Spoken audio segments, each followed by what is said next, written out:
കേരളം ഇനി അതിദാരിദ്ര്യമുക്ത സംസ്ഥാനം. നിയമസഭയുടെ പ്രത്യേക സമ്മേളനത്തിൽ മുഖ്യമന്ത്രിയാണ് പ്രഖ്യാപനം നടത്തിയത്. സർക്കാർ പ്രഖ്യാപനം ശുദ്ധ തട്ടിപ്പാണെന്ന് ആരോപിച്ച് പ്രതിപക്ഷം സഭ ബഹിഷ്കരിച്ചു. പ്രഖ്യാപനം തട്ടിപ്പല്ല, യാഥാർത്ഥ്യമെന്ന് മുഖ്യമന്ത്രിയുടെ മറുപടി.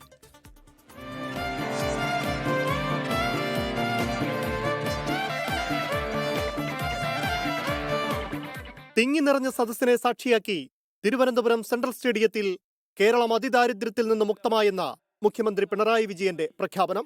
അതിദാരിദ്ര്യമില്ലാത്ത നാടായി ലോകത്തിനു മുന്നിൽ നാം ഇന്ന് ആത്മാഭിമാനത്തോടെ തല ഉയർത്തി നിൽക്കുകയാണ്. ഇത് പുതിയൊരു കേരളത്തിന്റെ ഉദയമാണ്. ചടങ്ങിൽ ആവേശമായി മമ്മൂട്ടി. 8 മാസം കഴിഞ്ഞ് തിരിച്ചു വന്നപ്പോൾ തന്നെക്കാൾ ചെറുപ്പമാണ് കേരളത്തിനെന്ന മമ്മൂട്ടി. കേരളം എന്നേക്കാൾ ഇളയതാണ്, എന്നേക്കാൾ ചെറുപ്പമാണ്. അപ്പോൾ നിങ്ങൾക്ക് പ്രതീക്ഷിക്കാവുന്നേ ഉള്ളൂ കേരളം എത്രത്തോളം ചെറുപ്പമാണ്. ഇന്ന് ചേർന്ന പ്രത്യേക നിയമസഭാ സമ്മേളനത്തിലായിരുന്നു അതിദാരിദ്ര്യമുക്ത സംസ്ഥാനത്തിന്റെ ഔദ്യോഗിക പ്രഖ്യാപനം.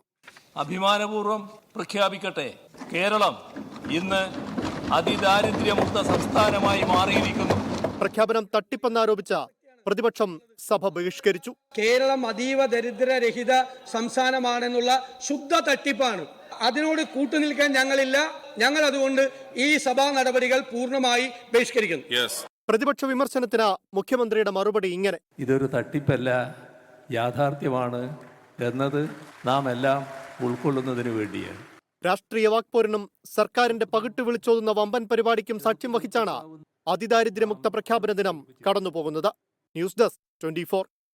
ലോകത്തെവിടെയായാലും ഏത് സമയത്തും 24 വാർത്തകളും ഓഗ്മെന്റഡ് റിയാലിറ്റി പാക്കേജുകളും എക്സ്പ്ലെയിനറുകളും വിശദമായി കാണാൻ ഞങ്ങളുടെ യൂട്യൂബ് ചാനൽ നിങ്ങൾക്ക് സബ്സ്ക്രൈബ് ചെയ്യാം.